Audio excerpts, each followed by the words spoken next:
Hi, everyone. It's Christina with Landscape Management Magazine, and I'm here today with Sam Gemble, owner of Atlas Outdoor in Flint, Michigan. Thanks for joining us, Sam.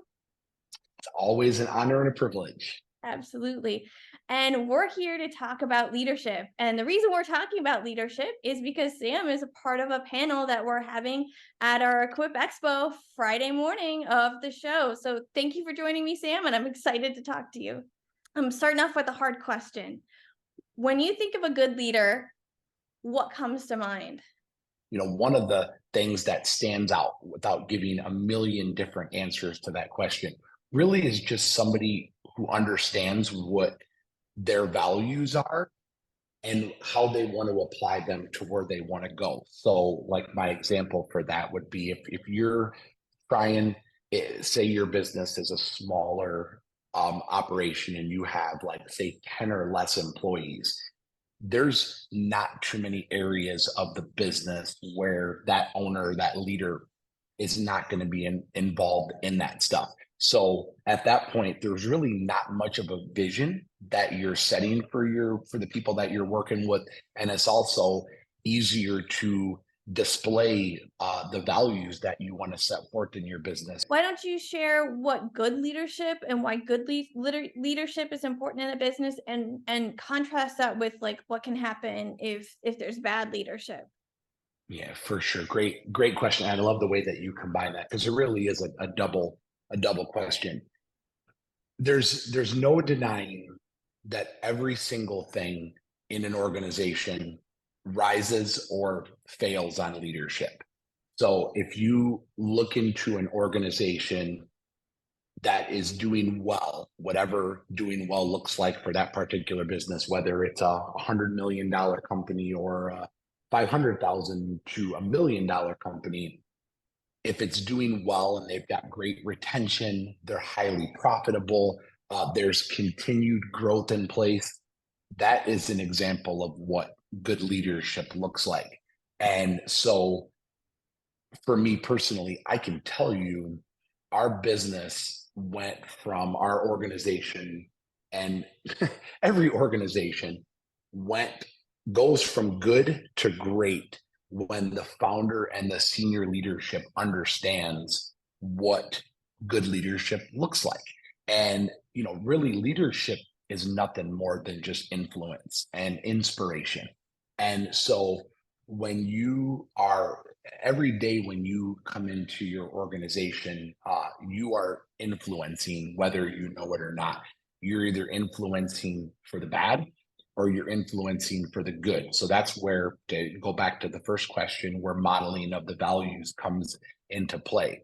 And so many leaders that I know want to just fix all the things that they're not good at instead of just pouring strength or pouring fuel on the things that they're strong in.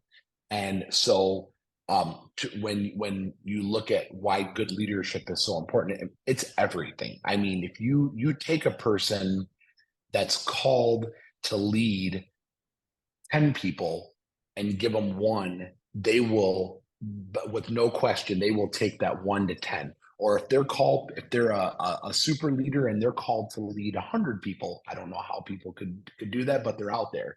You give them one person, they're going to turn them into 100. Where you take a person that's take poor leadership, or take a person that's really can't even lead themselves, let alone others, and give them 100 people to lead, um, every single day, that influence or that inspiration will regress, and they will turn that 100 or that 10 into one.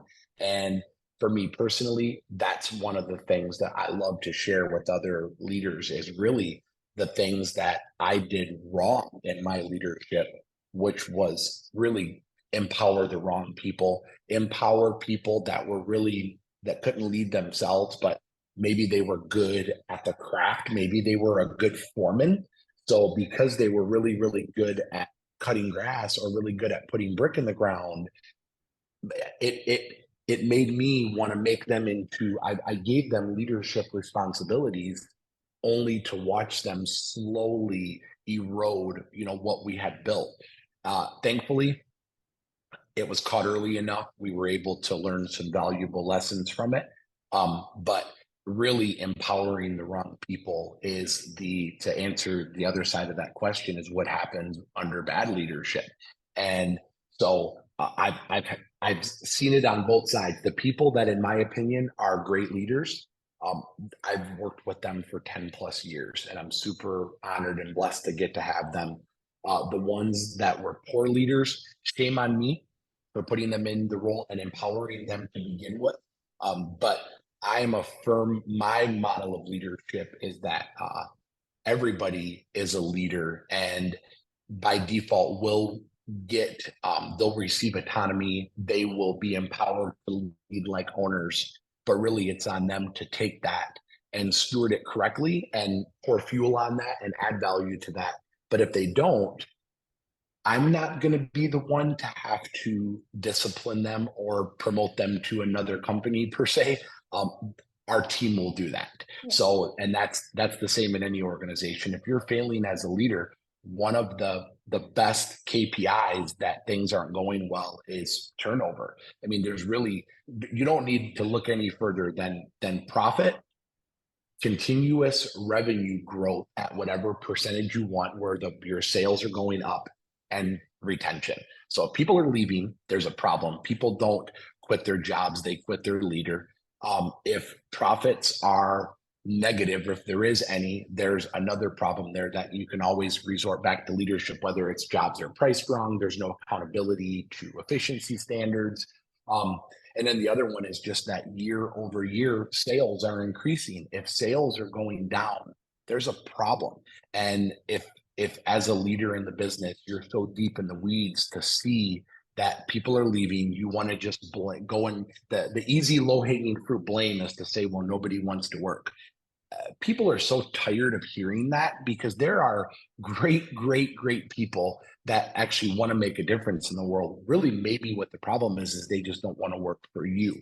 So it's time to quit trying to grab that low hanging fruit and blaming others for why things aren't working well, and really just reflect on where you're at in your journey, and instead of trying to learn what the latest and greatest lawnmower might be, which I'm not saying that that stuff is not important. Really, you should take a deep dive into your leadership and see how you're empowering others, maybe for them to think what the latest and greatest lawnmower might be. And so, that gives them a feeling of ownership within an organization. So instead of you focusing on those things that you're managing things, look more at leading people and then let them manage the things. That gives them ownership, that gives them responsibility, and gives them a sense of purpose at what they're trying to do in their journey. So there you go, there's your good and under your bad.